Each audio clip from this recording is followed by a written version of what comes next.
ওই ওয়ালিমাতে বরকত নাই, ওই দাওয়াতে কোনোদিন বরকত নাই। যে দাওয়াতে ধনীরা বসে বসে মচর মচর করে খাবে, দই খাবে আর মিষ্টি খাবে, আর তারপরে ভাজি দাও, তারপরে ছেঁচড়া দাও, তারপরে মাংস দাও, এই দাও সেই দাও খাবে, আর ওই দস্তরখানে একটাও গরিব খেতে পাবে না, তাকে দাওয়াত দেওয়া হবে না। রাসূলুল্লাহ বলছেন এটা দাওয়াত নয় রে, এটাকে দাওয়াত বলা যায় না। কি করলেন? রাসূলুল্লাহর কানুনকে উল্টা দেখালেন না। আচ্ছা, এটা তো ছেড়ে দেন, কাজের কথা বলি। এই এলাকাতে সমস্যা আছে বলে আমি এটা তুলছি। হ্যাঁ, কি সমস্যা আছে? আর ভালো করে বুঝেন। কারো যদি ছেলে পেলে না হয়, এটা ফিতনা। কারো যদি ছেলে পেলে বেশি হয়ে যায়, এটা একটা ফিতনা। কারো যদি খালি বেটি হয়, বেটা না হয়, এটা একটা ফিতনা। কারো যদি শুধু বেটি না, কারো যদি শুধুই বেটা থাকে, একটাও বেটি না থাকে, ওই এক ফিতনা। তো ছেলে না হতে গেলেও ফিতনা, ছেলে বেশি হতে গেলেও ফিতনা, শুধু বেটি হতে গেলেও ফিতনা, আর শুধু বেটা হতে গেলেও ফিতনা। ফিতনা থেকে কিন্তু খালি নয়। এবার আমি বলছি যে মানুষটাকে আল্লাহ তাআলা বন্ধা বানিয়েছেন, তো আমাদের দেশে কি এটা নিয়ম আছে যে লোকেরা পরের বেটাকে বেটা বানায়? জি হ্যাঁ, বানাই। আমি নাম বলবো না, আমাকে শামসিতে বসে বসে অন্তত সপ্তাহে একটা করে এই ধরনের জটিল জটিল মশলাগুলোকে আমার কাছে আনে, আমাকে সমাধান করে দিতে হয়। আপনি কাউরি বেটাকে বেটা নিলেন, এটাকে কি বলে বাংলাতে? পালক বেটা নেওয়া জায়েজ। পালক বেটা নিলেন, তো নেওয়ার পরে পালক বেটাকে আপনি 1 বিঘা বা 2 বিঘা জমি দিলেন, আর নিজের বাড়িটাতে থাকার ব্যবস্থা করে দিলেন। কিছুদিন পর পালক বেটাকে আর 4 বিঘা জমি লিখে দিয়ে দিলেন। তারপরে পালক বেটা ফের একবার করে মাঝে মাঝে ধমকি দিয়ে বলছে, এখনো তোমার নামে 12 বিঘা জমি আছে, আমাকে লেখা দিবা তো, দাও না তো আমি তোমার বাড়ি থেকে বেরিয়ে চলে যাব। তারপর কি করলেন আপনি? ছোট্ট ছেলে নিয়ে এসেছিলেন, তো এই ছেলেটার নাম কি? আব্দুর রহমান। ওর বাপ যে জন্ম দিয়েছিল তার নাম কি? আব্দুস সালাম। আপনি এবার এই বাচ্চাটার আধার কার্ড বানাতে গেলেন, তো মুজিবুর রহমানের নামটা ঠিক থাকলো, আর ওর বাবার নাম আব্দুস সালামকে আপনি বাদ দিয়ে আপনি নিজের নাম লিখে নিলেন আমজাদ আলী। ছেলেটার নাম মুজিবুর রহমান, বাপের নাম আমজাদ আলী। কার্ড তৈরি হয়ে গেল, আধার কার্ড। বাপের নাম আমজাদ আলী চড়ে গেল, আব্দুস সালাম কেটে গেল। কিছুদিন পরে 18 বছর বয়সে এর ভোটার কার্ড তৈরি হলো, বাপের নাম বাদ, কার্ড বাপের নাম চড়ে গেল। তারপরে এই ছেলেটার যেদিন বিয়ে লাগলো, মৌলভী সাহেব যখন বিয়ে পড়াতে বসেছে, তখন মুজিবুর রহমান, বাবার নাম আব্দুস সালাম না বলে এই ছেলের নাম বলছে মুজিবুর রহমান, আর আপনি কার্ড বাপ আপনার নাম উচ্চারণ করে বলছে মুখের বেটা মুজিবুর রহমানকে এত টাকার বিনিময়ে এই হলো সেই হলো। আচ্ছা, ওর আসল বাপ কোথায় গেল? ওকে আপনি পালক বেটা নিয়েছেন, তার জন্য আসল বাপের নাম বেদখল হয়ে যাবে? তো ভালো করে শুনেলেন, আপনি হলেন একটা পাকা গুনাহগার। আপনি একটা পাকা গুনাহগার। আর যে ছেলেটা বাপের নামকে কাটিয়ে পরের বাপকে বাপ বলে আধার কার্ড বানালো, সে ছেলেটাকে বলে দিচ্ছি ভালো করে শুনবেন, কেন যে একটা কেস আপনাদের এই এলাকাতে এই 2-3 খান গ্রামের মধ্যে আছে, আর একটা কেস জটিল হয়ে এখন দাঁড়িয়ে আছে এই চরখির এলাকাতে। আমি বাড়ি আর পরিবারের নাম বলছি না, দারুণ বিবাদ চলছে এগুলোকে নিয়ে। কি বলছি শুধু এটাকে মাথায় রাখেন, রাসূলুল্লাহ যেটা বলেছেন সেটা হলো আইন, আর আপনি যেটা করবেন সেটা আইন নয়, সেটা হলো গাইন। এটা গার জোর। গার জোর যদি করেন তাহলে আমি আগেই বলেছি জাহান্নাম আপনার জন্য অপেক্ষা করে আছে। রাসূলুল্লাহর কানুনটা কি, তো ভালো করে ঠান্ডা মাথাতে বুঝেন, গোলমাল করবেন না। যদি কোন নিজের ভাইয়ের বেটাকে নেন, কিংবা কোন বোনের বেটাকে পালক বেটা নেন, তাহলে এক বিধান। আর যদি বেটা বোনের আর ভাইয়ের বেটা বাদ দিয়ে যদি কোনো গ্রামের কাউরে একটা ছেলেকে নিয়ে নেন পালক বেটা করে, তার বিধান আলাদা। কেমন বিধান আলাদা? খেয়াল করেন কথার দিকে। আপনার পালক বেটার বয়স হলো 18 বছর। আপনি বিয়ে দিয়েছেন, একটা বাড়িতে সুন্দরী বউ আছে। ছেলেটা কোনো কারণে নিজের স্ত্রীকে যদি তালাক দিয়ে দেয়, তাহলে আপনি বাপ, আপনার বয়স হলো 45 বছর। আপনি যদি বলেন এত সুন্দরী মেয়েটাকে বাড়ি ছাড়া করা যাবে না, বেটারে পালক বেটা তুই তো তালাক দিয়ে দিলি, বউটাকে বাড়ি ছাড়া করে দিলি। এবার আপনি যদি মনে মনে করেন যে আমি এই সে মেয়েটাকে বিবাহ করে নেব, আমার পালক বেটার বাড়িওয়ালি, তো আপনার জন্য বিয়ে করা যায়। কি হলো, কান খাড়া হয়ে গেছে নাকি? পালক বেটার বাড়িওয়ালিকে আপনার বিয়ে করা যায় যদি পালক বেটা ছেড়ে দেয়। কিন্তু পালক বেটা যদি আপনার নিজের ভাইয়ের ছেলে হয় আর আপনার বোনের ছেলে হয়, তো তার ছেড়ে দেওয়া মেয়ে স্ত্রীকে আপনি জীবনে বিয়ে করতে পারবেন না। হলো কথা। এবার আরো কাজের কথা বলি। রাসূলুল্লাহর ফুফাতো বোনের নাম যায়নাব বিনতে জাহাশ। রাসূলুল্লাহর একটা পালক বেটা ছিল, তার নাম হলো যায়েদ ইবনে উসামা বিন যায়েদ। যায়েদ যখন বিয়ে করে নিল কাকে? যায়নাব বিনতে জাহাশকে। যায়নাব বিনতে জাহাশের বনি বনাট হয় না, টকঝক টকঝক টকঝক লেগেই থাকে। রাসূলুল্লাহ বুঝাচ্ছেন ছেলেটাকে, ওরে পালক বেটা তালাক দিস না রে, তালাক দিস না রে। তো ছেলেটা বারে বারে বলে আপনার ফুফাতো বোন বড্ড তাও দেওয়া কথা বলছে, গরম গরম ভাষা শোনাচ্ছে, সহ্য করতে পারি না।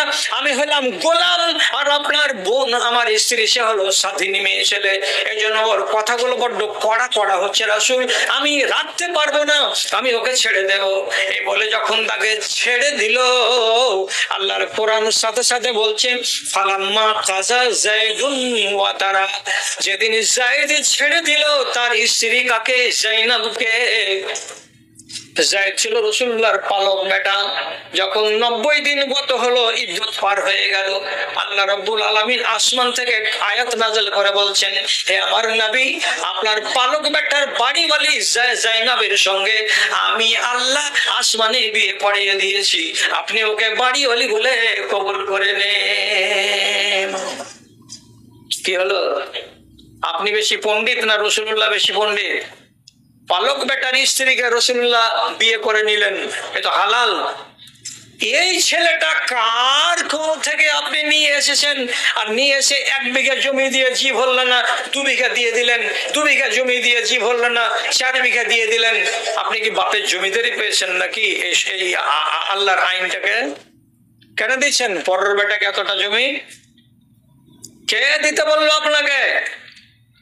ও যদি ওর বাপ মরে যায়, আসল বাপ, তো যেদিন ওর আসল বাপ মারা যাবে সেদিন বাপের মিরাস ওই ছেলেটা পাবে। 1 বিঘা পাক, 1.5 বিঘা পাক, 2 বিঘা পাক। জীবনে কোনো পৃথিবীতে কানুন নেই যে কোনো ছেলেকে তার বাপের মিরাস থেকে কেউ বঞ্চিত করতে পারে।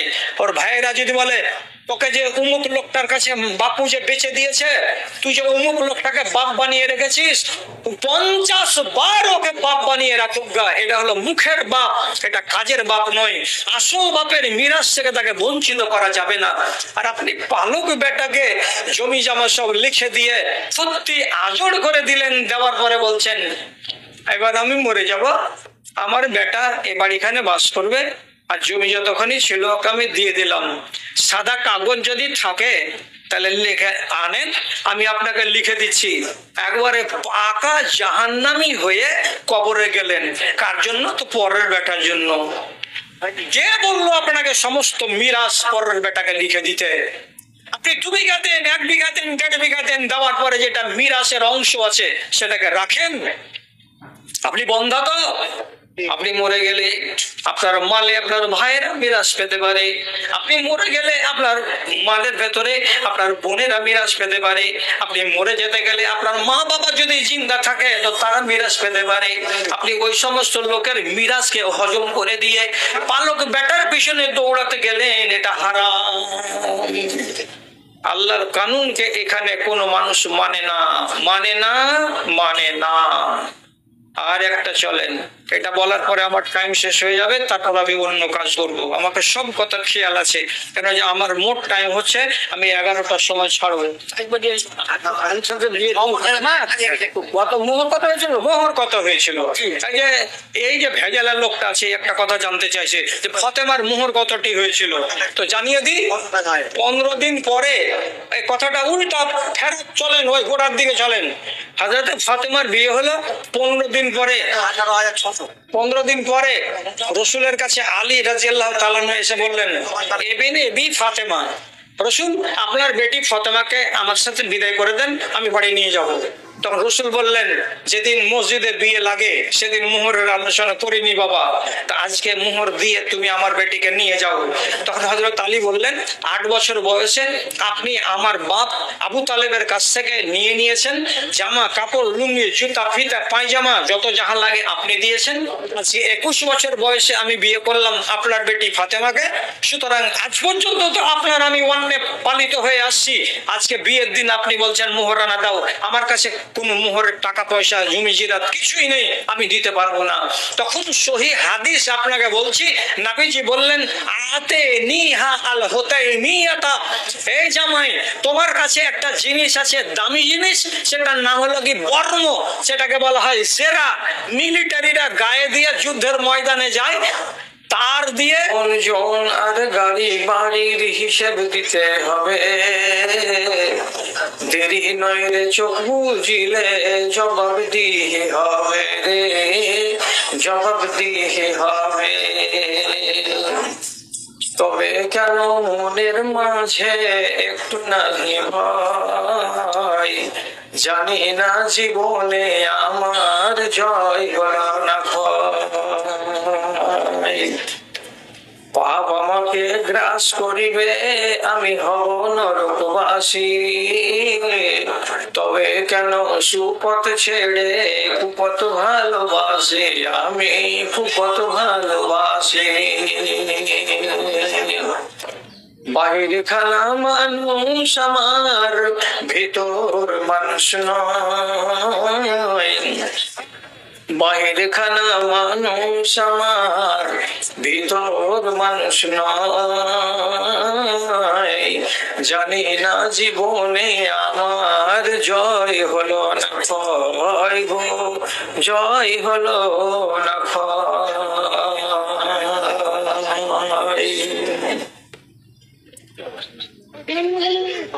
মাননীয় মুসলিম সমাজ, আল্লাহ রাব্বুল আলামিনের শুকরগুজারি করছি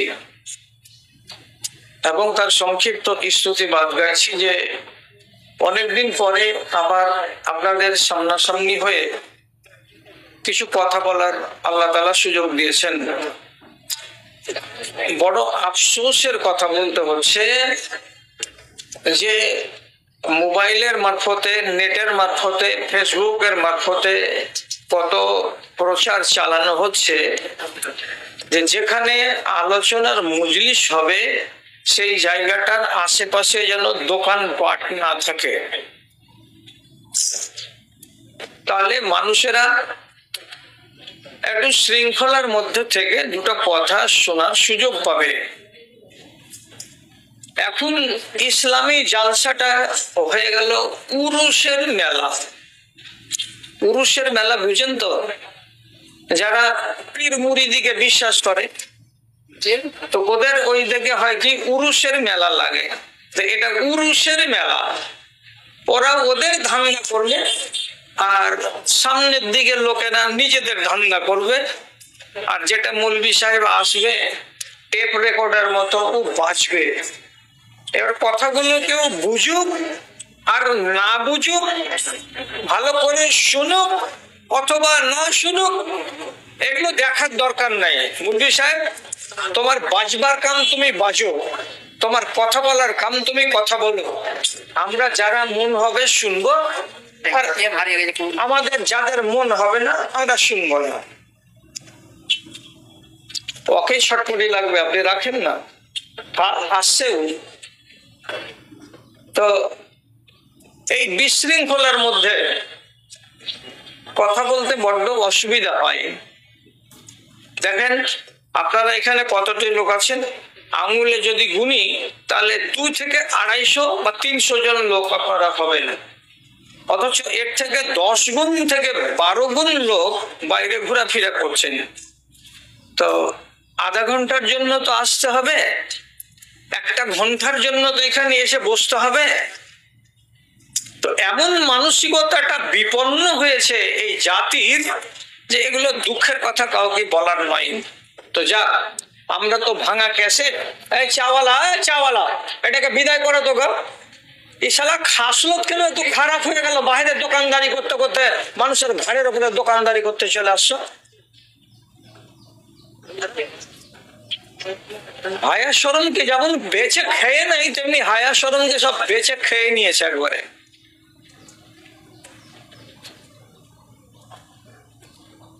খেয়াল করুন আমার কথার দিকে।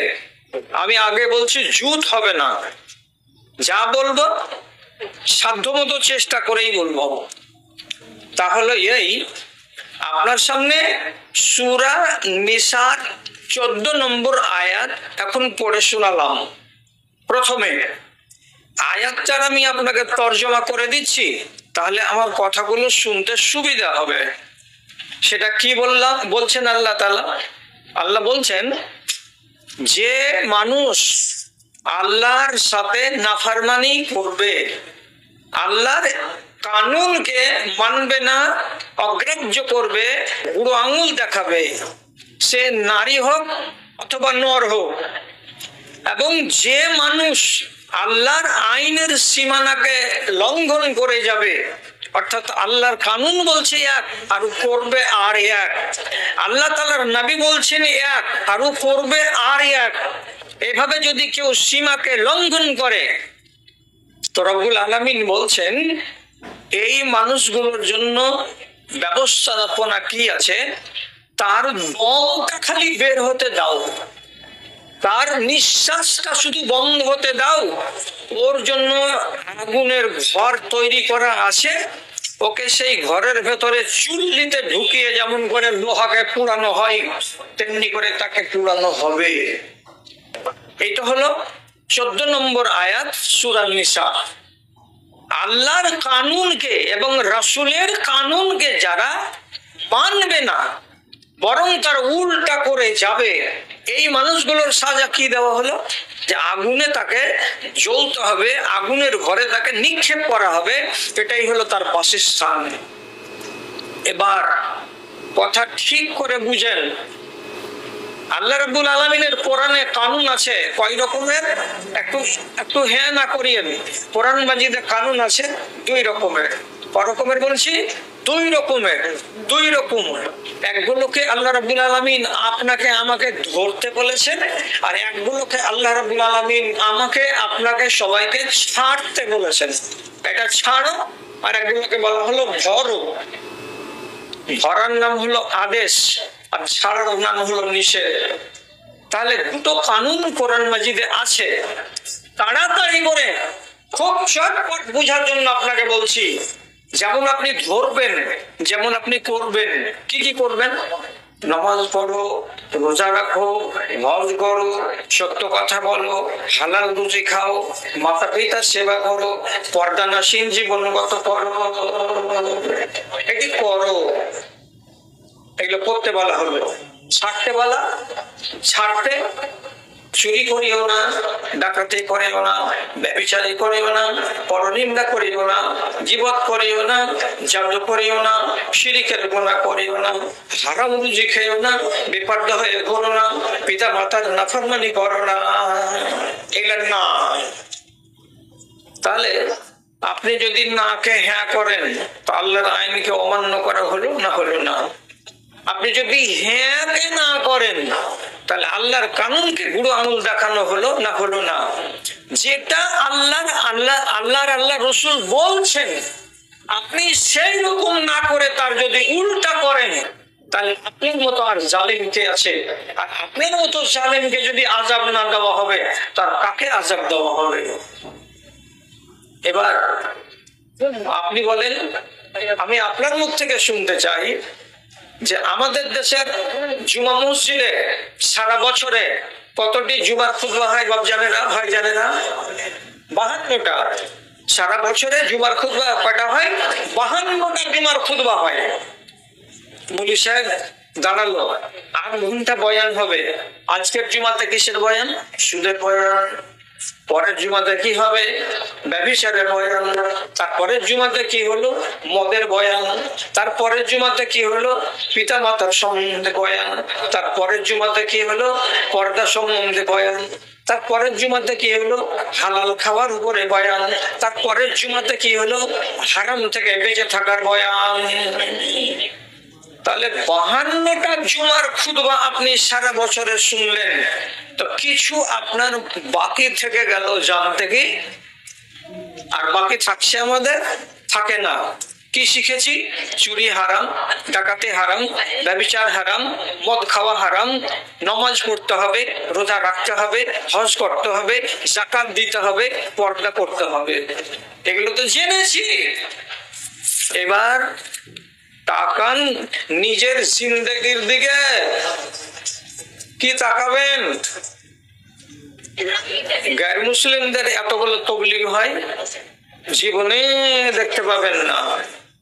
হিন্দু সম্প্রদায়কে এরকম করে সামনে বসিয়ে নিয়ে তাদের যারা ঠাকুর হয় তারা এরকম কি ওয়াজ করে?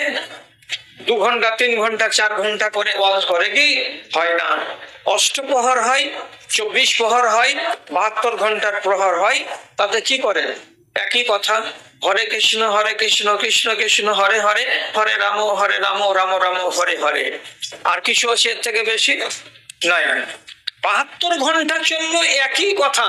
আপনাকে কি বলে কোনোদিন ওই মদ খায় না, যদি তুমি মদ খাও তাহলে তোমাকে পুরাইতে আমরা শ্মশানে নিয়ে যাব না? কেউ বলে? বলে না। ওর কি নমাজ আছে? নমাজের কথা বলে না। এই তুমি চুরি করিও না, চুরি যদি করো তাহলে তোমাকে সমাজ থেকে বয়কট করে দেবো। এরকম কোন সিস্টেম তাদের আছে? নাই। খ্রিস্টান ধর্মে এমন সিস্টেম নাই, হিন্দু ধর্মে এমন সিস্টেম নাই, বৌদ্ধ ধর্মে এমন সিস্টেম নাই। সিস্টেম মাত্র একটাই, মুসলমানদের জন্য।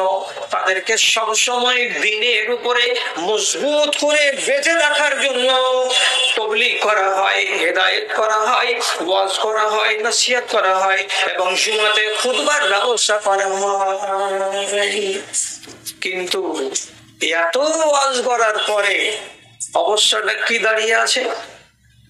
অবস্থাটা কি দাঁড়িয়ে আছে? ইমানে পোকা লেগে আছে। একটা মানুষকে সলিড ইমানদার এই দুনিয়াতে খুঁজে পাওয়া যায় না।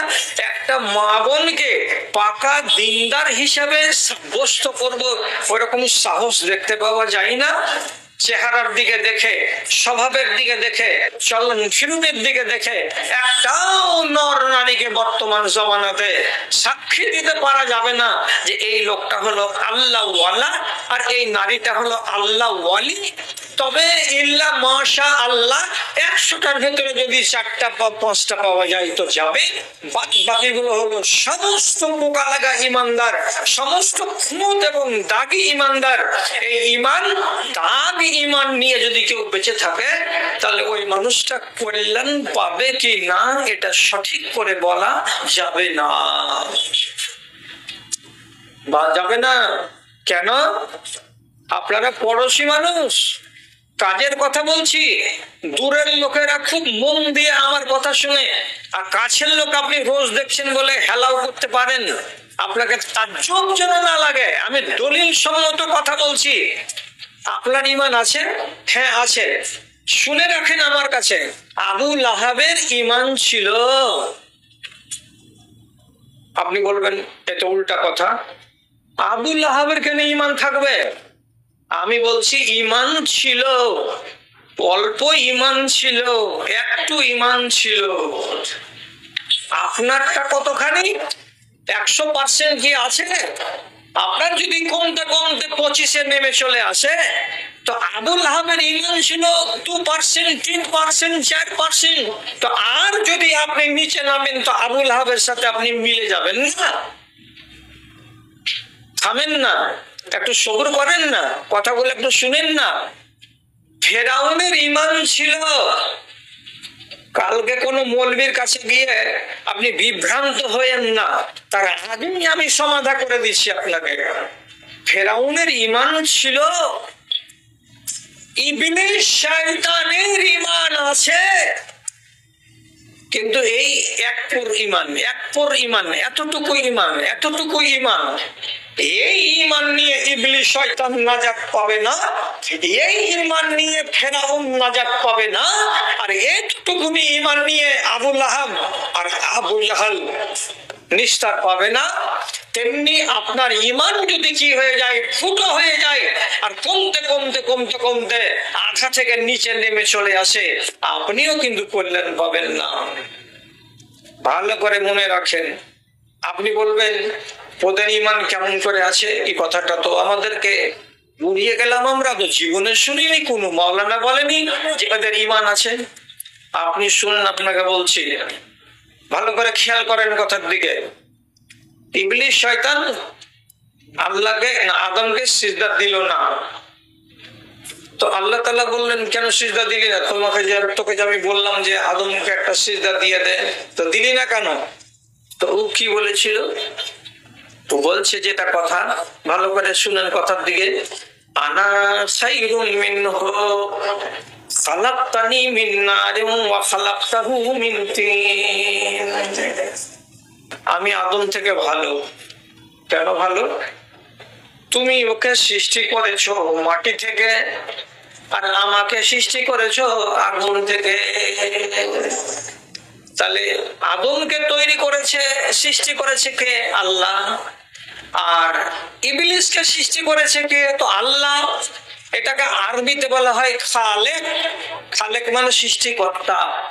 তো আল্লাহ রাব্বুল আলামিনকে যদি একটা মানুষ খালেক বলে মানে, তাহলে এই লোকটার একটা ঈমানের দানা তার অন্তরে আছে, যে সে অন্য কাউকে খালেক বলে না। তাকে বলে খালেক, তো আল্লাহ রাব্বুল আলামিন হলেন খালেক। এটা হলো ঈমানের অংশ।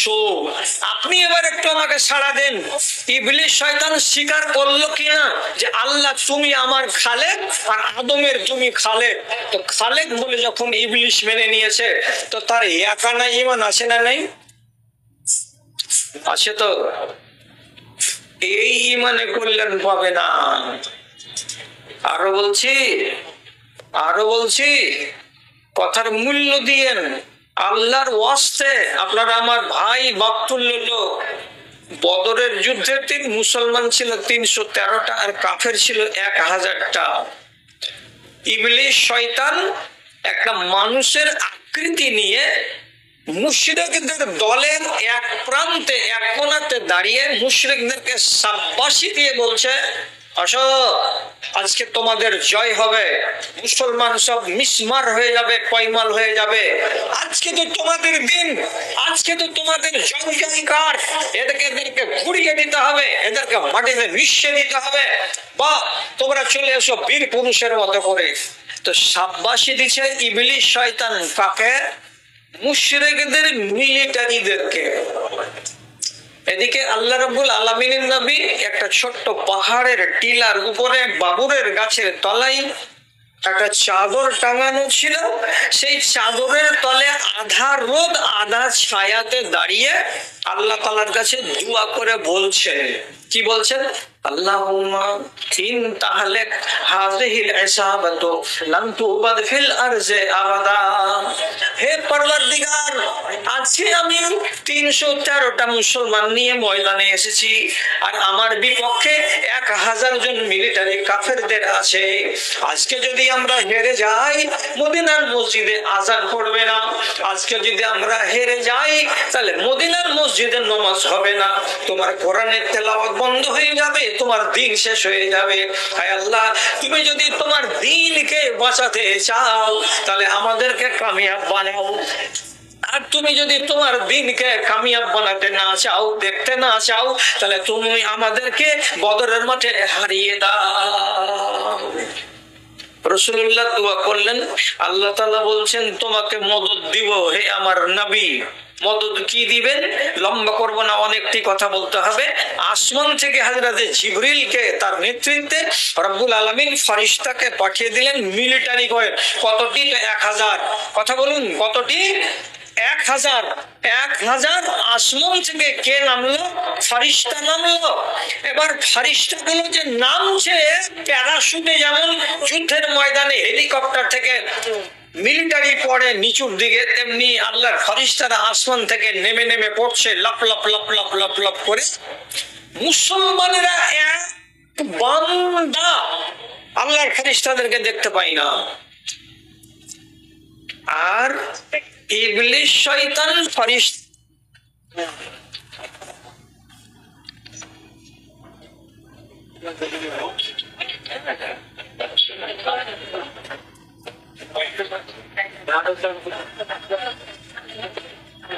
এই রোডের কাঁধাতে এই দোকানটিকে মানা করতে পারেননি?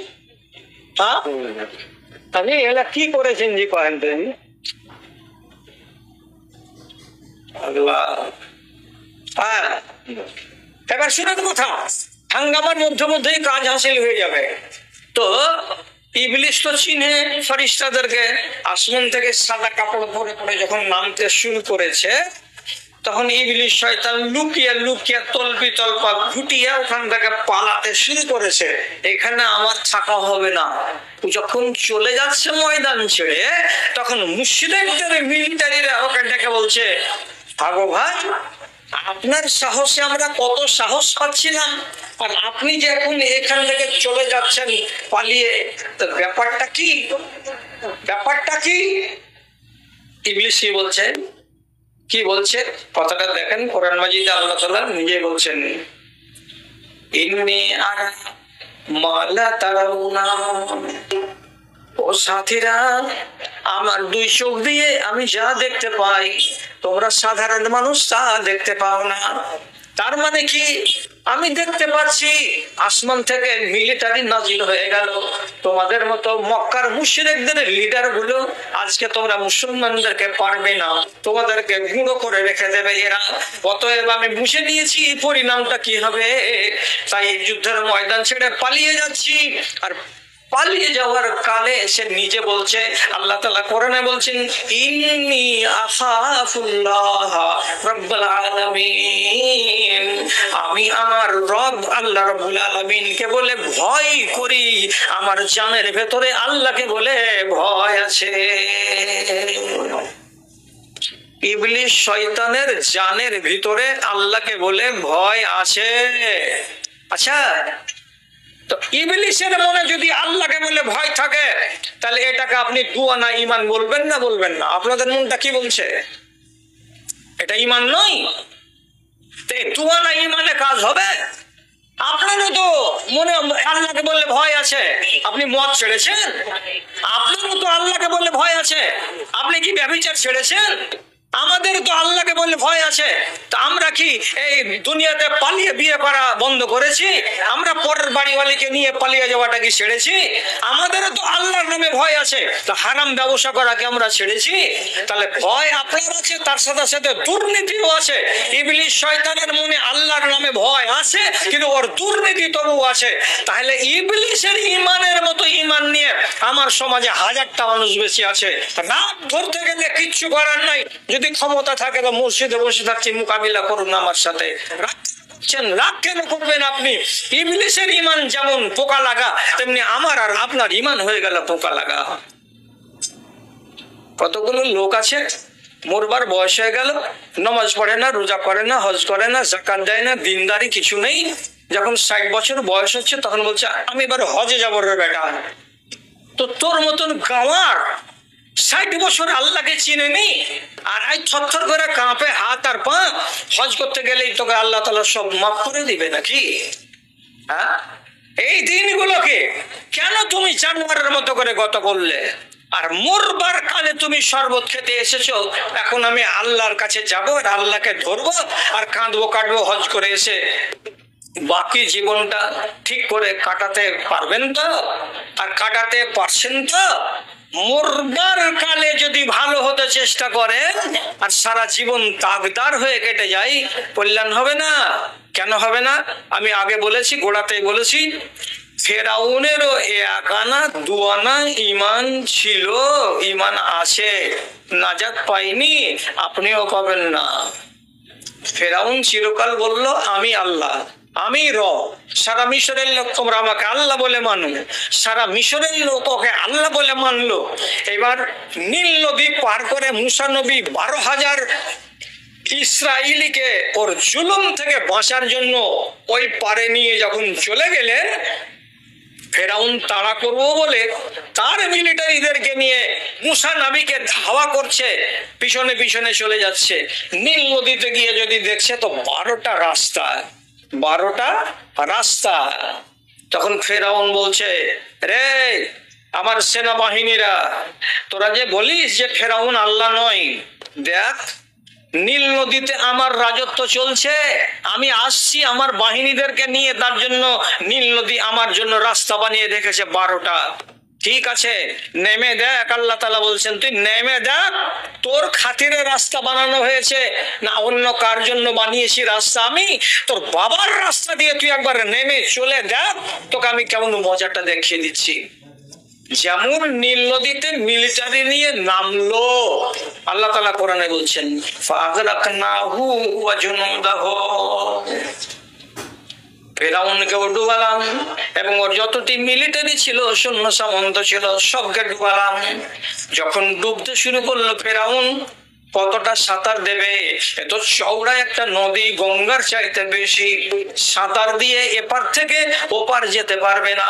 যখন দেখলো মরণ কাছে চলে এসেছে, ডুবতে বসেছে, তখন ওই ফেরাউনের মতো জালিম উপর দিকে মুখ করে পানি খেতে খেতে বলছে, আল্লাহ তাআলা তার কথা কোরআনে বলছেন, আমানতু বিল্লাযী আমানাত বিহি বানু ইসরাঈল। কি কথা? আমি নিজেকে আল্লাহ বলছি না, আমি আসমানের মালিক আল্লাহকে আল্লাহ বলে মানছি। বনি ইসরাইলরা যাকে আল্লাহ বলে স্বীকার করেছে, ওই আল্লাহকে আমি আল্লাহ বলে মানছি। হে আল্লাহ, তুমি আমাকে এই জায়গা থেকে বাঁচাও, আমি ডুবে যাচ্ছি, আমি মরে যাচ্ছি। ডুববার কালে, মরবার কালে সে বলছে আমি নিজেকে রিজাইন দিলাম, আমি আল্লাহ নই। আসলে আল্লাহকে তো বনি ইসরাইলেরা আসমানের উপরে যিনি আছেন তাকে আল্লাহ বলে মানে, আমিও তাকে আল্লাহ বলে ঘোষণা দিলাম। সারা জিন্দেগি কেটে গেল একরকম করে, আর মরবার টাইমে কি বলছে? আসমানে যিনি আছেন তিনি আল্লাহ, আল্লাহ তোমার উপরে আমি ঈমান আনছি। এবার কথাটা বলেন, আল্লাহর উপরে শ্রদ্ধা, আল্লাহর উপরে ভক্তি ফেরাউনের তো জমলো। হ্যাঁ, তো রব্বুল আলামিন জিবরিলকে বলছেন ওর মুখে মাটি ভরে দাও, আর একবার যেন না বলতে পারে, না তো একবার থেকে দুবার যদি বলে দেয় তো আমি তো রব্বে কারীম, ওর কথাটাকে আমি হয়তো মেনে নিব, কিন্তু ওর জুলুমকে মানা যাবে না। তাই ওর মুখ দিয়ে যেন এই কথাটা আরেকবার না বেরোয় যে আমি ঈমান আনলাম আমার আল্লাহর উপরে, যাতে আর মুখ দিয়ে উচ্চারণ করতে না পারে। কাদা ভরে দাও মুখের ভেতরে, মুখে কাদা ভরে দিতে দেওয়া হলো যখন, আর দ্বিতীয়বার ওই কথাটাকে বলতে পারলো না। মরবার কালে শরবত খাওয়ালো, নাজাত পাই না। আমি আর আপনি এখন কি করলাম দ্বীন ইসলামকে কেন্দ্র করে? আপনি একটা যুবকের দিকে তাকান, একটা যুবতীর দিকে তাকান, একটা বয়স্ক মানুষের দিকে তাকান, একটা বয়স্ক নারীর দিকে তাকান। আপনি আর আমি আর আমরা সবাই মিলে আল্লাহর দ্বীনটাকে ঠিকঠাক করে কি মেনে চলতে পারছি? মেনে চলতে পারি না। কাজ আপনি ভালো করছেন আমাকে বলেন, কাজ মুসলমানেরা আজকের দিনে ভালো করছে, আপনি আমাকে দেখান যে হ্যাঁ এই কাজটা আমরা ভালো করছি। মুসলমানদের কাজকে যদি দেখা যায় তো 100টার ভেতরে 98টা কাজ হলো শরীয়তের উল্টা, আর 2টা কাজ হচ্ছে শরীয়ত মোতাবেক, তাছাড়া আর নয়।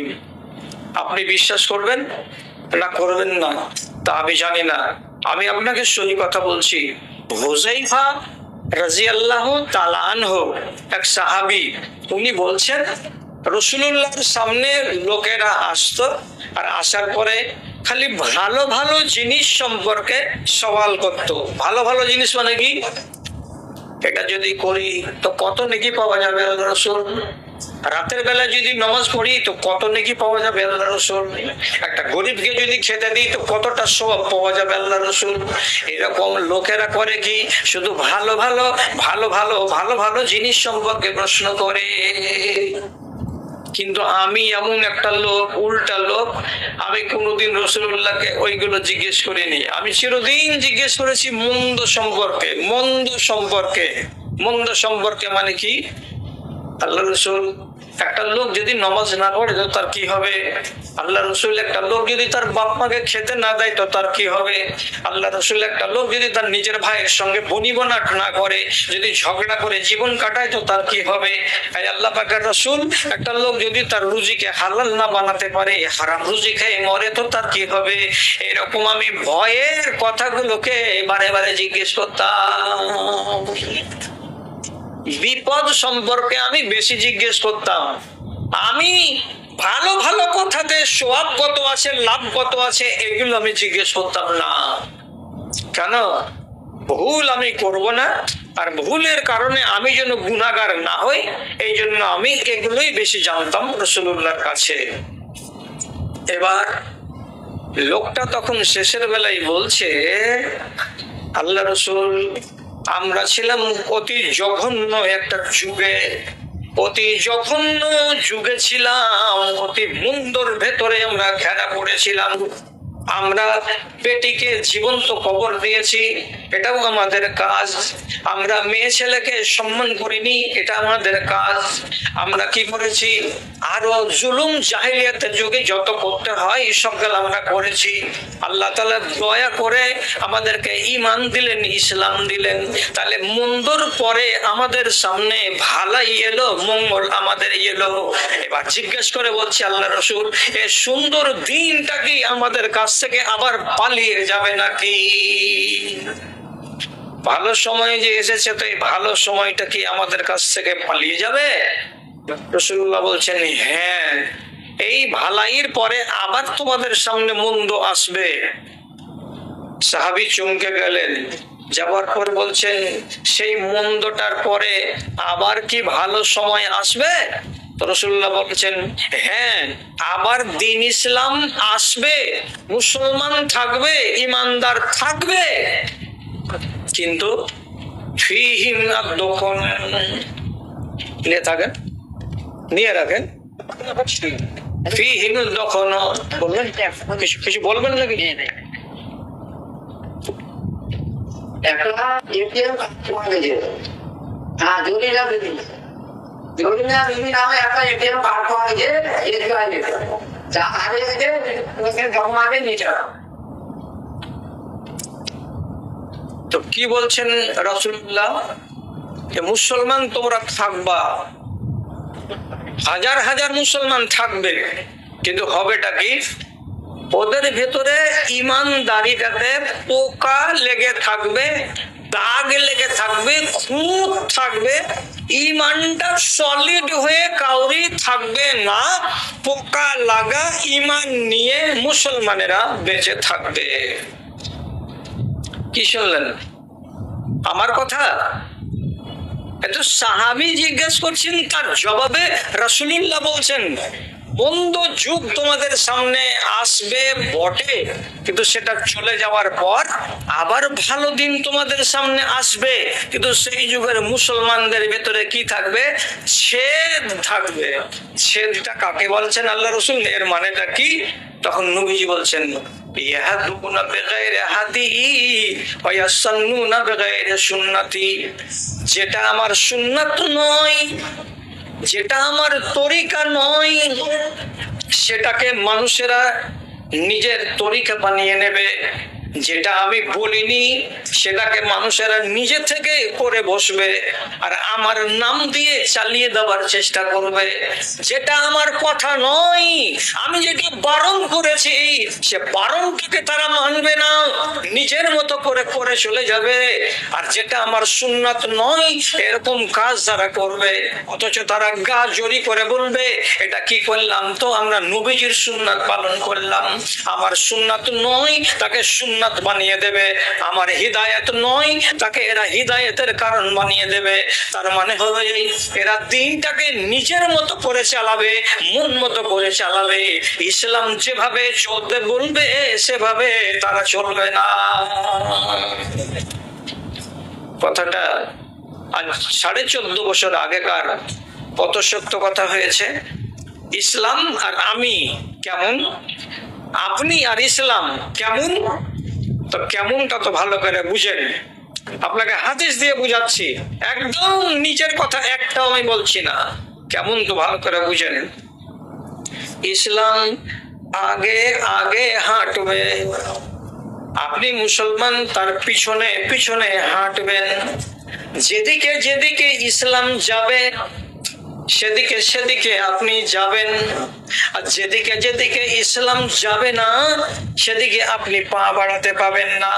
এটার নাম হলো ঈমান, এটার নাম হলো মুসলমান। এবার ইসলাম যদি আপনার পিছন দিকে হয়ে যায়, আপনি আগে আগে হাঁটবেন আর ইসলামকে আওয়াজ দিয়ে বলবেন, এই দিন ইসলাম, আমি যা করছি এটাকে তুমি সাপোর্ট করো, আমি যেটা বলছি সেটাকে তুমি সাপোর্ট করো, আমি যেটা যেটা করে যাচ্ছি সেটাকে তুমি সাপোর্ট করো। তাহলে ইসলাম আপনার পিছনে পিছনে হাঁটবে আর আপনি আগে আগে হাঁটবেন। এটার নাম ইসলাম নয়। ইসলাম আগে আগে চলবে আর আপনি তাকে পিছনে পেছনে অনুসরণ করবেন, এটার নাম হলো ইসলাম। এখন আপনার নিজের চলনের কথা বলেন। আপনার চলন একটা যদি দেখাতে যাই যে এইভাবে উদাহরণ দিয়ে বুঝাচ্ছি যে ইসলাম কি বলছে, আপনি কি করছেন, মিলান তো এবার। আল্লাহ জি তুমি দয়া করিও, আল্লাহ তুমি রহম করিও। কি বলতে চাইছি, বিবাহ করা জীবনের একটা অঙ্গ। রাসূলুল্লাহ বলেছেন সুন্নাত। আমি একটা প্রথমে হাদিস বলি, রাসূলুল্লাহর মজলিসে একটা মেয়ে ছেলে রাসূলকে বলছেন, আমি আমার জানটা আপনাকে দান করে দিলাম, রাসূল যদি কবুল করে নেন তাহলে মেয়ে ছেলেটি রাসূলের জন্য হালাল। তো রাসূল বলছেন না, আমার দরকার নাই। আর একটা লোক তখন বলছে, আপনার যদি দরকার না থাকে তো আপনি আমাকে দিয়ে দেন মেয়ে ছেলেটাকে, আমার দরকার আছে। রাসূল বলছেন, পাবলিকের জন্য মেয়ে ছেলে যদি নিজেকে দান করে দেয় তো দান হিসাবে কবুল করা যাবে না। একটা বেটি ছেলেকে হালাল করতে গেলে তোমাকে নিকাহ করতে হবে এবং মোহরানা দিয়ে তোমাকে বাড়ি নিয়ে যেতে হবে। তো বলছে জি দিব। রাসূল বললেন মোহরানা কি দিব রাসূল, আমি তো গরিব মানুষ। তো রাসূল বলছেন বাড়ি যাও, একটা লোহার আংটি যদি পাও তো নিয়ে এসো, আমি মোহর বানিয়ে তোমার বিয়ে দিয়ে দিব। বাড়ি গিয়ে মোহর কি লোহার আংটি পেল না, মজলিসে এসে হাজির হলো। নবীজি বলছেন পেয়েছো কিছু, বলে না পাইনি। নবীজি বলছেন কোরআন কিছু জানো, তো বলছে সূরা ওয়াকিয়া মুখস্থ আছে, সূরা হুদ মুখস্থ আছে, সূরা মুনাফিক মুখস্থ আছে, সূরা জুমা মুখস্থ আছে, 5-6টা সূরা আমার মুখস্থ আছে। নবীজি বলছেন বাবারে, এই সূরাটির বিনিময়ে এই মেয়ে ছেলেটার সঙ্গে তোমার বিবাহ পড়িয়ে দিলাম। কেন? এই বেটি ছেলেটা কোরআন পড়তে জানে না, তুমি তাকে বিকাল বেলায় একবার করে সামনে নিয়ে বসবে, আর হাফেজেরা যেমন করে ছেলেকে পড়াই ওইরকম করে তোমার বিবিকে তুমি পড়িয়ে দেবে, মুখস্থ করিয়ে দেবে। এটার যে একটা মজুরি পাবে সেটাই তোমার বাড়িওয়ালির মোহর হয়ে গেল। আমি এরই বদলে তোমার বিয়ে দিয়ে দিলাম। 1 মিনিট থামেন, 1 মিনিট। ওখানেই বেটিটা এলো আর মজলিসে বসে থাকা মানুষের সামনে বিবাহ হয়ে গেল। আপনাকে আমি জিজ্ঞেস করে বলছি, বেটি ছেলেটাকে আমার কথা যেটুকু হাদিসের সেটুকু বলে দিয়েছি, এবার আপনাকে আমি জিজ্ঞেস করছি, এই বেটি ছেলেটাকে ওইখানে তখন বেলা 10টার সময় কেউ হলদি মাখিয়েছিল কি? আমি বললাম, আমি তো বলিনি। আচ্ছা, যে ছেলেটার সঙ্গে বিয়ে হলো ওই ছেলেটাকে কি 10-12টা মেয়ে ছেলে হলদি মাখিয়েছিল? আমি তো বলিনি। ওই ছেলেটা কি ওর বাপের গ্রাম থেকে 25টা লোককে নিয়ে এসে মসজিদের ভেতরে সেদিন বিয়ে করেছিল? আমি তো বলিনি। তাহলে এলো, কথা হলো, তার ভেতরে ভেতরে মসজিদে বিয়ে হয়ে গেল। থামেন, আর একটা হাদিস বলি। রাসূলুল্লাহ আলীকে বলছেন, তুমি আমার চাচাতো ভাই আর তুমি আমার কাছের লোক, তুমি আমার বন্ধু, তোমাকে আরো কাছে করব। কেমন করে কাছে করবেন? বলছে আমার বেটি ফাতেমা তোমার সাথে বিয়ে লাগাবো, তুমি বিয়ে করবা না করবা না? আলী রাদিয়াল্লাহু তাআলা আনহু বললেন, জি হ্যাঁ, আমি বিয়ে করবো আপনার মেয়েকে। বিয়ে করবেন কবে? কথাটা হয়ে গেল। একদিন 7 দিন 8 দিন পরে রাসূল মসজিদে বসে আছেন, পাশে বসে আছেন আবু বকর এবং হযরত উমর আর আল্লাহ রসুলের গোলাম। এমন সময়তে হযরতে আলী রাদিয়াল্লাহু তাআলা আনহু মসজিদে ঢুকলেন। তখন রসুল বলছেন তার গোলামকে, আমার মামু সাদ বিন আবি ওয়াক্কাসকে ডেকে আনুন। সাদ বিন আবি ওয়াক্কাসকে ডেকে এনে মসজিদে আনা হলো। মানুষ গুনেন, এইবার মানুষ কি গুনবেন? মসজিদে কতটি লোক আছে? আল্লাহ পাকের নবী আছেন, আবু বকর সিদ্দিক আছেন, হযরত উমর ফারুক আছেন, রাসূলুল্লাহর গোলাম আছেন, আল্লাহ রাসূল নিজে আছেন, এবং হযরতে আলী রাদিয়াল্লাহু তাআলা আনহু আছেন, এবং সাদ বিন আবি ওয়াক্কাস আছেন। টোটাল কটা লোক হলো? টোটাল কয়টা লোক হলো? ঘুরেন না? টোটাল 6টা লোক হলো। এই লোকটির ভিতরে একটা তো মেয়ের বাপ নবীজি, আর একটা তো জামাই। একটা নবীজি হলেন মেয়ের বাপ, আর আলী হলেন তো জামাই। রাসূলুল্লাহ এই 500টা লোকের মাঝখানে মসজিদে বসা অবস্থাতেই আলীকে বসিয়ে লোক দুটাকে সামনে করে, লোক 3টাকে সামনে করে বলছেন, আমি আপনাদের বর্তমানে আমার বেটি ফাতেমার আলী রাদিয়াল্লাহু তাআলা আনহুর সঙ্গে বিয়ে দিয়ে দিলাম। আলী আজকে থেকে আমার জামাই হলো, আলী আজকে থেকে আমার চাচাতো ভাই হলো, আলী আজকে থেকে আমার বন্ধু হলো। আগে থেকে বন্ধু ছিল, আগে থেকে চাচাতো ভাই ছিল, আজকে নতুন করে সে আমার জামাই হলো। বিয়ে হয়ে গেল। একদম সহিহ হাদিস বললাম, সহিহ হাদিস বললাম। এখন আপনাকে আমি জিজ্ঞেস করে বলছি, হাদিসটার ভেতরে যেটুকু আপনি শুনলেন তারপরে কথা বলেন। রাসূলুল্লাহ কি আলীকে বলেছিলেন তোমার বাপের বংশ থেকে 25-30টা লোককে উঠে চড়িয়ে মদিনাতে নিয়ে এসো, আমার বেটির বিয়ে হবে আজকে? এনেছিলেন লোক? আনেননি। রাসূলুল্লাহ কি গোটা মদিনার লোককে জমা করে ওই মসজিদে হাজির করেছিলেন? করেননি। তাহলে বরযাত্রী তো নাই। বিনা বরযাত্রীতে এই জায়গাটাতে আল্লাহ পাকের রসুল নিজের বেটির বিয়ে দিলেন। বেটিটা কেমন? তো বলছে ফাতেমা হলো জান্নাতি মহিলাদের সর্দার। এত পজিশনের একটা মেয়ে, তার বিয়ে হলো কার সঙ্গে? তো আলীর সঙ্গে। একটা বরযাত্রী নাই, একটা বারাতি নেই, একটা কোনো লোকের ভিড়ভাড় হুড়হাঙ্গাম কিছু নেই, বিয়ে হয়ে গেল। এবার আপনি বলেন, নিজের হিসাবটা দেন, আপনার কি হিসাবটা হবে? এবার আমার আর আপনার যখন বিয়ে লাগছে বাড়িতে, তো সুবহানাল্লাহ, বিসমিল্লাহ হোটেল কে চিনে না? এখানে সবাই চিনে না? যদি সন্দেহ লাগে তো আল্লাহর ওয়াস্তে বিসমিল্লাহ হোটেলের পাশে ইসলাম বুক সেন্টারে 1 ঘন্টা বসবেন, বেলা 11টা 12টা 1টার সময়। তো দেখতে পাবেন হাতে 6টা 7টা করে 8টা করে ব্যাগ, নতুন নতুন ব্যাগ, কোম্পানির মার্কা লাগানো আছে, শাড়ি আছে, ব্লাউজ আছে, জুতা আছে, স্যান্ডেল আছে। অর্থাৎ মেয়ে আর ছেলে, বর আর কনে দুজনের পোশাক আশাক নিয়ে এবার খেতে বসবে বিসমিল্লাহ হোটেলে। মেয়ে পক্ষের লোক আছে 6টা, ছেলে পক্ষের লোক আছে 6টা। 12টা লোক শুধু জামা কাপড় কিনবার জন্য বাজারে এসেছিল, আর হোটেলে খেয়ে উঠলো, 2000 টাকা বিল করে গেল। আচ্ছা, যে ছেলেটার বিয়ে হবে ওটা কি আপনি মনে করছেন যে ফাহাদ বাদশার বেটা নাকি? এই ন্যাংটার বাচ্চার জন্য 8টা লোক লাগবে পোশাক কিনতে। ছেলে খেলামি পেয়েছেন শরীয়তকে নাকি, না বাপের জমিদারি পেয়েছেন শরীয়তটাকে? যারা 8 জন করে লোক যাও জামা কাপড় কিনতে, তোমাদের হায়া শরম লজ্জা কোন মাঠে পুঁতে দিয়ে এসেছো আমাকে বলো তো? কেন যেতে হবে ছেলের কাপড় কেনার জন্য তার সাথে 8টা লোক? কেন যেতে হবে মেয়ের কাপড় কেনার জন্য 8টা লোক? ওর বাবা কি ওর বেটার কাপড় কেনার জন্য বিশ্বদ্বারের হাটের দিন 8টা করে লোক নিয়ে গেছিল? মেয়ের বাবা কি নিজের মেয়ের জামা কাপড় কেনার জন্য শামসি কোন ইয়াতে দোকানে 8টা করে লোক এর আগে নিয়ে গেছিল?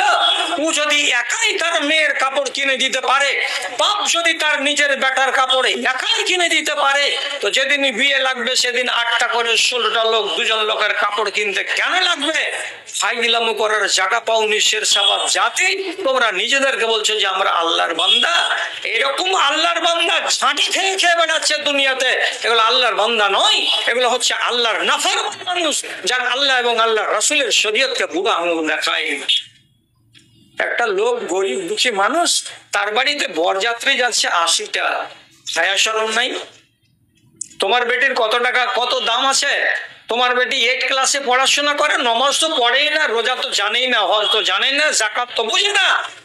আর রাসূলুল্লাহর বেটি ফাতেমা জান্নাতি মহিলাদের সরদার, একটা নয় দুটা নয়, কোটি কোটি মিলিয়ন মিলিয়ন মেয়ে ছেলের নেত্রী হবেন কে? তো হযরতে ফাতেমা রাদিয়াল্লাহু তাআলা আনহা। আর বিয়েতে মসজিদে নববীতে 4টা লোক, আর এই পাতানোর বেটির বিয়েতে কতটি বরযাত্রী? 96টা লোক। ফাইজলামো করার জায়গা পান আর নিজেকে বলছেন মুসলমান। হায়া শরম করেন। আর পানি যদি হায়া শরম না থাকে, তাহলে হাতের তালুতে পানি রেখে নাক ডুবিয়ে নিজের জানটাকে হালাক করে দেন। লজ্জা শরমকে বেঁচে খেয়েছেন। আর আল্লাহর এক একটা কানুনকে বুড়ো আঙুল দেখার পরে বলছে আমরা মুসলমান জি সবজি, তোরা মুসলমান লইস, তোরা মুসলমান। এলাকা মুসলমান বলে, একটাও মুসলমান নয়। আল্লাহর আইন যারা মানে না। আরে ওয়ালিমা কাকে বলে জানেন? ওয়ালিমা কাকে বলে? আপনার বেটার বিয়ে দিলেন, বম্বাল থেকে বউ নিয়ে এসেছেন, কোথায় তো পিন্ডল তলায়। পরের দিন টোলার লোককে আপনি খুশি করাবেন, দাওয়াত খাইয়ে লোকেরা খাবে, আর খেতে খেতে যে যে ভাষাতে পারবে দোয়া দিবে। তারা দাওয়াত খাওয়া হয়ে গেল, কিসের খানা খেলাম? তো ওয়ালিমার খানা খেলাম। তো কার ওয়ালিমার খানা? তো সলেমান সর্দারের বেটা মহবুলের বিয়ে হয়েছে, তখন বাংলাতে দোয়া দিবে, আল্লাহ মহবুলকে এবং ওর স্ত্রীকে তুমি সুখী জীবন দান করিও, ওরাকে আল্লাহ তুমি শান্তির জীবন দান করিও, ওদের মুহাব্বত দিও মনের ভিতরে। দোয়া দিয়ে খাওয়া দাওয়া করে বাড়ি চলে যাবে। এটা হলো ওয়ালিমা, এটা মুসলমানদের অধিকার। এবং রাসূলুল্লাহ বলেছেন ওয়ালিমা গরিব হলেও করতে হবে গরিবের মতো, ধনী হলে ধনীর মতো করতে হবে। ওয়ালিমার দাওয়াতকে কোনোদিন লুকাতে চেষ্টা করবেন না। আপনার বাড়িতে ওয়ালিমার দাওয়াত হলো, প্যান্ডেলের উপরে নাম লিখলেন জি, ওই যে বউ ভাত। কত হারামি মানুষের চলন এটা। বউ ভাত মানে কি? বউয়ের নামে ভাত? কয়দিন বউকে ভাত দিবি এরকম করে বউয়ের নামে? বউয়ের নামে ভাত হয় না, এটাকে বলতে হতো ওয়ালিমার দাওয়াত। ওয়ালিমার দাওয়াতের নাম হলো বউ ভাত। আর বউ ভাতের নাম করে গোটা টোলার লোককে খাওয়ালো, আর গোটা টোলার লোককে খাইয়ে দাইয়ে একদিকে বসে চেয়ার আর টেবিল পাতিয়ে মুহুরিলকে দিয়ে প্রত্যেকটা লোকের কাছ থেকে 400 500 600 700 1000 একটা বাটি, একটা গ্লাস, একটা জগ, একটা প্রেসার কুকার, একটা শাড়ি, একটা গেঞ্জি, একটা এই একটা সেই দান নিয়ে বসে আছে। আপনি 150 টাকার 100 টাকার খানা খাওয়ালেন, আর লোকটার কাছে 500 টাকার জিনিস আপনি কাগজ কলমে লিখে নিয়ে নিলেন। এটা ওয়ালিমার দাওয়াত হলো না জুত্তাখুরি কাজ হলো? আপনাকে বলতে হবে কি কাজ হলো এটা? আরে ফকিরের বাচ্চা, যদি তোমার মুরদ না আছে লোককে ওয়ালিমার দাওয়াত খাওয়াবার, কে তোমাকে বলেছিল যে তুমি বউ ভাত লাগাবে আর গ্রামের লোকের কাছে টাকা লুটবে? তুমি শুধু বলে দিতে আমার বাড়িতে আজকে হোটেল লাগবে, 100 টাকা করে ফ্রি লাগবে, হোটেল ভাত এটা আজকে খাও। তো হোটেলে খেতে যেত লোক, যার ইচ্ছা হবে তার। আগে আবার কার্ড দিলে, কার্ডে কি লেখা আছে? দাওয়াতনামা। দাওয়াতনামা মানে কি? আপনাকে নিমন্ত্রণ করলাম। পৃথিবীতে কোন গাধার বেটা গাধা মানুষকে নিমন্ত্রণ করার পরে ওর কাছে টাকা নেই? আমি জবাব দেবো না, আপনারাকে জবাব দিতে হবে। কাউকে দাওয়াত দিবেন আর দেওয়ার পরে ওর ঘাড়ে তেঁতুল গুলে আপনি টাকা নেবেন। হায়াকে বেঁচে খেয়েছেন না শরমকে বেঁচে খেয়েছেন না লজ্জাকে বেঁচে খেয়েছেন? মানে কেউ শরীয়তকে মানে? লোহা দিয়ে তৈরি করা হয়, ওটাকে বলে বর্ম। এই বর্মটার দাম হলো বাজারে 5 দিরহাম। তোমার একটা বর্ম আছে বাড়িতে, বর্মটা আনো, ওইটা আমি আমার বেটিকে দিব। তা দেওয়ার পরে বলবো, বেটি আমার জামাই গরিব মানুষ, টাকা দিতে পারেনি, ধন দৌলত নাই, তোমাকে মোহরানাতে এই লোহার জেরাটা দিয়েছে, এটাকে বাজারে বিক্রি করলে 5 দিরহামের দাম হবে। হযরত আলী বাড়ি গেলেন, বাড়ি যাওয়ার পরে 3.5 কেজি ওজনের লোহার বর্মটাকে নিয়ে এসে নাবিজির হাতে তুলে দিলেন। নাবিজি বাড়ি গেলেন, যাওয়ার পরে আলমাতে ঝুলিয়ে দিলেন, দিয়ে বেটিকে বললেন, বেটি এইটা হলো তোমার মোহরানা, এর দাম হলো 5 দিরহাম, বাজারে বিক্রি করলেও হবে না করলেও হবে, থাক বাড়ির ভেতরে, দরকার হলে তুমি জামাই বাবুকে একদিন তুলে দিবে হাতে, যাও যুদ্ধের ময়দানে যাও। তাহলে মোহর কতটি দিয়েছিলেন হযরত আলী রাদিয়াল্লাহু তাআলা আনহু? সেই যুগে চাঁদের টাকা দিয়েছিলেন 5টা। হলো? এবার কাজের কথাতে আসেন। আমি সম্বোধনের মেয়ে যদি কারো চোখে মনে টাকা কাটা আমাদের স্টেজে জমা দেবে মেয়ে রাতে যদি কারো নজরে পড়ে আমাদের স্টেজে জমা করবো আচ্ছা আচ্ছা, এবার আর একটা মশলা বলে দিই, আর দেওয়ার পরে আমি আমার অন্য কাজ করি। আপনি ঘোড়াতে একটা রাগের জ্বালাতে কি কথা বলেছিলাম যে মুসলমানেরা একটু বুক বাজিয়ে আমাকে বলুক যে কয়টা ওরা ঠিক কাজ করে আর কয়টা বেঠিক কাজ করে, আর আমি এখানে বসে বসে গুনিয়ে দিতে পারবো যে মুসলমানেরা 100টা কাজের ভেতরে 90টা ভুল কাজ করে, 10টা ঠিক কাজ করে। এদের ইমান সবারই পোকা লাগা। যতটি মেয়ে আছে, যতটি ছেলে আছে, আমাদের হালাত সবারই এই। এবার কাজের কথাতে আসেন, যেটা শেষ কথা বলছি, ভালো করে শুনেন, আমার দিকে খেয়াল করেন। রোজ রোজ এই মজলিস গুলো হবে না। আর আগামী দিনে যদি আপনারা মজলিস করবেন তো খবরদার রাস্তার কিনারাতে মজলিস করবেন না।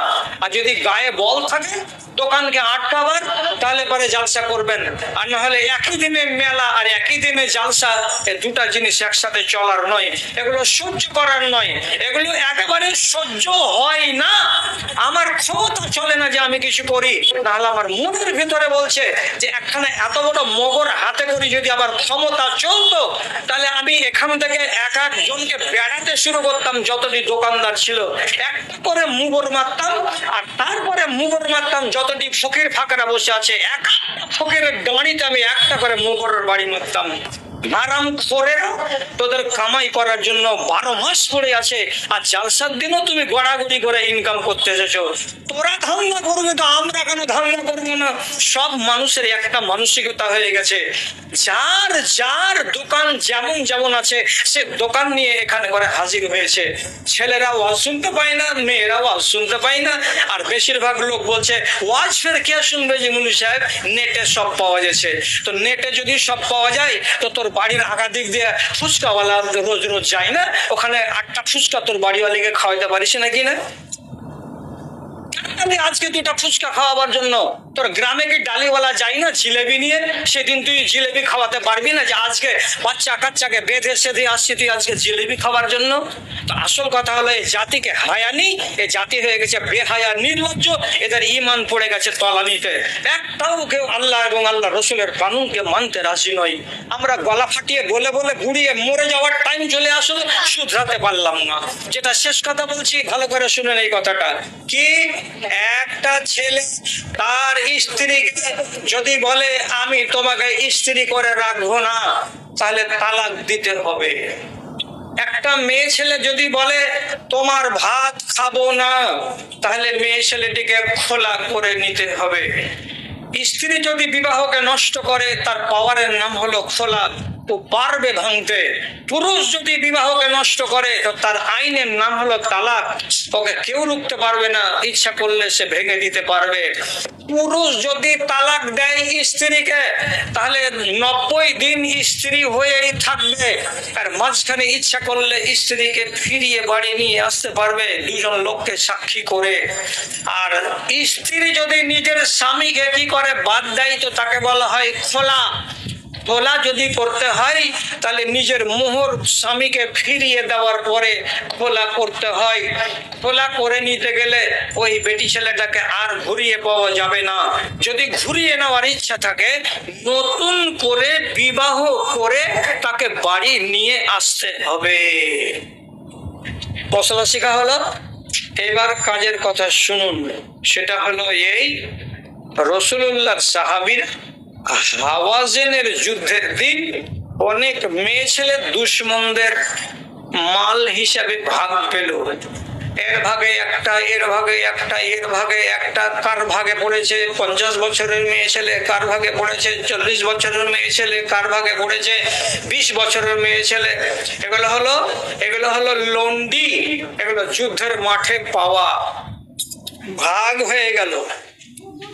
এবার এই লন্ডিটার সঙ্গে আপনার উঠা বসা, সহবাস করা, রাত্রি যাপন করা জায়েজ, কিন্তু কথাটাকে ভালো করে মাথায় রাখেন, ওই মেয়েটি দুশ্মনের মেয়ে ছিল, দুশ্মনের বাড়িওয়ালি ছিল। তার পেটের ভেতরে যদি বাচ্চা থাকে তাহলে ওই মেয়ে ছেলেটির সঙ্গে মেলামেশা করা যাবে না যতদিন বাচ্চা ভূমিষ্ঠ না হয়ে যায়। এক, তো মেয়েটার পেটে বাচ্চা আছে কি না তুমি তো আজকে ভাগে পেয়েছো, কি করে তুমি বলবে যে পেটে বাচ্চা আছে না নাই? মেয়েটা কেমন করে বলতে পারবে যে আমার পেটে বাচ্চা আছে না নাই? তার জন্য রসুল কানুন কি বললেন, যেদিন তুমি ভাগে পেয়েছো সেদিন থেকে নিয়ে ওই মেয়ে ছেলেটার দিকে লক্ষ্য করে থাকো আর দেখো তার মাসিক হয় কি হয় না। যদি 14 দিনের মাথায়, 15 দিনের মাথায়, 20 দিনের মাথায় তার মাসিক হয়ে যায় তাহলে জানতে হবে মেয়েটার পেটে বাচ্চা নাই, তাহলে ওই মেয়েটার সঙ্গে তোমার মেলামেশা করা জায়েজ আছে। আর যদি বাচ্চা থাকে তো মাসিক হবে না, মাসিক বন্ধ হয়ে যাবে, তাহলে ওই মেয়ে ছেলেটার সঙ্গে তোমার মেলামেশা করা জায়েজ নয়। কানুনটা কি, কেন জায়েজ নয়? তো এবার আসল হাদিস বলছি। আপনারা কিছু বুজুর্গ লোক আছেন হয়তো আমাকে বকবেন, এগুলা কেন তুমি বলছো? আমি তো হাদিস বলছি, আমি তো বাপের কথা বলি না। কিছু মেয়ে ছেলে যদি ক্লেম করে যে এগুলা কেন বলছো, তো আমি তো বলবো রাসূলুল্লাহর কথা বলছি, আমার তো নিজের কথা বলি না। কথাটা কেন নিষেধ হলো? আল্লাহ পাকে নাই বলছেন লা ইয়াহিল্লু লিমরিন ইউমিনু বিল্লাহি ওয়াল ইয়াউমিল আখির আন ইয়াসকিয়া মাহু যারা গায়রিহি। কোন একজন লোক মুসলমান যে আল্লাহকে মানে এবং রাসূলকে বিশ্বাস করে, আল্লাহকে বিশ্বাস করে আর কিয়ামতকে বিশ্বাস করে, আখিরাতকে বিশ্বাস করে, সেই মানুষটা যেন পরের জমিতে সেচ দিতে না যায়, সে মানুষটা যেন পরের জমিতে পানি দিতে না যায়। বাবা ইশারার কথা আছে, এটা আমি খুলতে পারবো না, খুলতে পারবো না। এই স্ত্রী লোকটাকে আল্লাহ তাআলা কোরআনে বলেছেন জমি, আর এই জমিটা হলো কার? তো পরের জমিতে আপনি বীজ ফেলতে পাবেন না, পরের জমিতে আপনি সেচ দিতে পাবেন না। এর মানে ইশারাতে বুঝে নেন যে ওই মেয়ে ছেলেটার সঙ্গে মেলামেশা করা যাবে না। আপনার শরীর থেকে নির্গত হওয়া বীর্য ওই নারীর জমির ভিতরে দেওয়া যাবে না, এটা হারাম। কেন? যে জমিটা কার? তো অন্য লোকের ফসল বুনা আছে জমিতে। ফসলটা কি? বাচ্চা। অতএব পরের জমিতে তুমি সেচ দিতে যাও না, তোমার জন্য হারাম। এবার আপনাকে যেটা কাজের কথা বলছি সেটা হলো এই, আমাদের দেশে আল্লাহ তুমি দয়া করো, আল্লাহ তুমি রহম করো আমাদের উপরে, না হলে সব জাত চলে গেল। একটা পিণ্ডলতলার 2 ছেলের মা হঠাৎ করে একটা ফেরিওয়ালার সঙ্গে পালিয়ে গেল, নাই বাড়িতে। আপনি বলবেন পিণ্ডলতলা বলিও না অন্য গ্রাম বড়, তো শামসি তো কোনটা গ্রাম বাদ আছে আপনি আমাকে দিন একটা গ্রামের নাম, আমি জোরের সঙ্গে বলতে পারি। আন্ধারুয়ার, বমপাড়ার, পাতলাটলার, জবেদপুরার, আড়লপুরার, মালুপাড়ার, চান্দনি, যে কোনো গ্রাম থেকে বিহাদারি বেটি ছেলে অন্য বেটা ছেলের সঙ্গে পালিয়ে গেছে, একটা নয়, দুটা নয়, শত শত এবং হাজার হাজার পালিয়ে গেছে। ছেলের মা পালিয়ে গেল, যে কাজীকে ধরলো, বেলা 10টার সময় কাজী সাহেব নিকাহকে ভঙ্গ করে দিল, খোলা নামা তৈরি করে দিল, আর 2 ঘন্টা পরে যে ছেলেটা নিয়ে পালালছে ওর সঙ্গে বিয়ে পড়িয়ে দিল, এবার নতুন বউকে সাথে করে নিয়ে ছেলেটা বাড়ি চলে গেল। আল্লাহর কসম খেয়ে বলছি, ছেলেটা হলো লানতি আর মেয়েটা হলো লানতি। কেন? কোন একটা মেয়ে ছেলে তার স্বামীর কাছ থেকে যতক্ষণ তালাক না নিবে অথবা খোলা না করবে ততক্ষণ পর্যন্ত অন্য কোন পুরুষের জন্য হালাল নয়। তালাক দিলে কয়দিন? 90 দিন। আর খোলা করলে কয়দিন? 1 মাস। এইটা পার হবে, তারপরে মেয়েটাকে বিবাহ করা যাবে। তো রাত্রিবেলায় ছিল কার কাছে? তো পিণ্ডলতলার এক যুবকের কাছে। এবার এর কাছে থেকে স্বামী স্ত্রী জীবন কাটালো, আর একদিন বাদ দিয়ে দ্বিতীয় দিন তৃতীয় দিন আরেকটা ছেলের সঙ্গে বিয়ে করে ওর সঙ্গে শারীরিক সম্পর্ক কায়েম করলো। ছেলেটা এ রমণীর সঙ্গে সহবাস করলো, পরের জমিতে সেচ দিতে গেল। এটা হলো লানতের কাজ। কেন? মেয়ে ছেলেটি এখনো তার স্বামীর জন্য হালাল হয়ে আছে, এখনো হারাম হয়নি। কেন হারাম হয়নি? কেন হারাম হয়নি? তার স্বামী যদি তাকে তালাক দেয় 90 দিন তার বাড়ি বাড়ি থাকবে। আর তুমি তো খোলা করনি, খোলার কথা তো স্বামীকে বলনি। আর স্বামীকে তোমার মোহরানা ফেরত করার পরে তুমি তো স্বামীর কাছ থেকে ছাড়ান চাওনি। তো না জানিয়ে, না বলে, মোহর ফেরত না দিয়ে রাতারাতি মন মতো পালিয়ে গেলে একজনের সঙ্গে, আর তাকে বিয়ে করে নিলে, এটা বিয়ে হবে না, এটা না যায়। আর যতদিন তুমি তার কাছে থাকবে ততদিন লানত লানত লানত লানত তোমার উপরে হবে। একটা হচ্ছে, দুটা হচ্ছে, কতগুলো হচ্ছে কি, 2 ছেলের মা 1 মাস থাকার পরে ঘুরে বাপের বাড়ি চলে আসছে। আসার পরে তখন খালি ফুসুর ফুসুর করছে, লাইন ফোনে ফোনে কথা বলে বলছে আমি আমার আগকার স্বামীর কাছে চলে যাবো। ও যদি হাকে গছে তো আমি চলে যাবো। আগকার স্বামীকে বলছে তুমি কি ওকে গছবে? তো একেও আল্লাহ রাব্বুল আলামিন এমন পেশাব খাকা মুসলমান করেছে, যেমন ওর বাড়িওয়ালি হলো মুদ খাওয়া মুসলমান, তেমনি ওর স্বামীটাও হলো পেশাব খাকা মুসলমান। আরে তোর কপালে জুতা মেরে দিয়ে তোর বাড়িওয়ালি চলে গেল, আর একজনের সঙ্গে তালাক নিল না, খোলাও করলো না। 1 মাস থেকে ওর গৃহস্থালীকে আবাদ করে দিয়ে, আর ওর ঘরের ভেতরে শুয়ে থাকা ওর ছাপের খাটে থেকে ওর নিজের জমিতে সেচ দিয়ে নিয়ে ফের আবার তোকে এসে বলছে যে আমার স্বামী যদি ঘুরিয়ে নেয় তো আমি চলে যাব। তো কহায় নেই। আর যে লোকটা বলছে যদি চলে আসে, আর মুরবি মাওলানারা যদি কহে যে ঘুরিয়ে নেওয়া যাবে তো আমি ঘুরিয়ে নিয়ে নেব। আরে হারে হারে, হাই রে ছাছড়া, হাই রে ছেছড়ি রে। দুনিয়াতে যেমন তুমি তেমন হলো বেটা ছেলে, যেমন বেটা ছেলে তেমনি হলো বেটি ছেলে। এদের আইন নাই, এদের কানুন নাই। গরু ছাগল ভেড়ার মতো যখন মন হলো এর কাছে আছি, যখন মন হলো ওর কাছে আছি। এটাই হলো ইসলাম। আপনি বলেন ইসলাম আপনার আগে আগে চলছে না ইসলামের আগে আগে আপনি চলছেন? ভালো করে লক্ষ্য করে দেখবেন। গোড়াতে আপনাকে একটা কথা বলেছি, ইসলাম আগে আগে হাঁটবে, আপনি ওর পেছনে পেছনে হাঁটবেন, তাহলে আপনি মুসলমান। আর ইসলাম যদি আপনার পেছনে পেছনে হাঁটে আর আপনি আগে আগে ইসলামকে বলেন এদিকে, আমি যেদিকে হাঁটছি এদিকে আই, তাহলে এটার নাম মুসলমান নয়, এটার নাম ইসলাম নয়। আল্লাহ আপনারও হেফাজত করে, আল্লাহ মা বোনেদেরও হেফাজত করে। 60 বছরের জিন্দেগি পয়মাল করে শেষ করে দিলেন, আর মাত্র কটা দিন বাঁচবেন। ইমানটাকে সলিড করুন।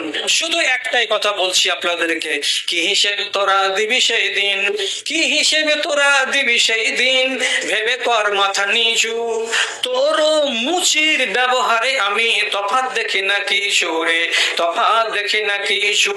তোর 2 হাতে খুন হয় দিন, একটু ভাবিস না হাই। তাগুতের রাজ কায়েম হয়েছে সারাটি দুনিয়ায়, হায় রে হায়। মুমিনের রাজ ইমান নিয়ে বেঁচে থাকাটাই হয়েছে দায়। মদে মাতামাতি চুরি ছিনতাই জেনা করা যেন বড় কথা নয়। শত শততা কখন মরেছে, পাপ বলে কিছু নেই ধরাই, পাপ বলে কিছু নেই ধরাই। দেরি নেই বেশি কখন শুনিবে, দেরি নেই বেশি কখন শুনিবে, বোনকে লুটেছে নিজের ভাই। তাগুতের রাজ কায়েম হয়েছে সারাটি দুনিয়ায়, হায় রে হায়। মুমিনের রাজ ইমান নিয়ে বেঁচে থাকাটাই হয়েছে দায়। আল্লাহ আমার সমাজের তুমি হেফাজত করিও, আমাদের মতো পোকা লাগা মুসলমান গুলোকে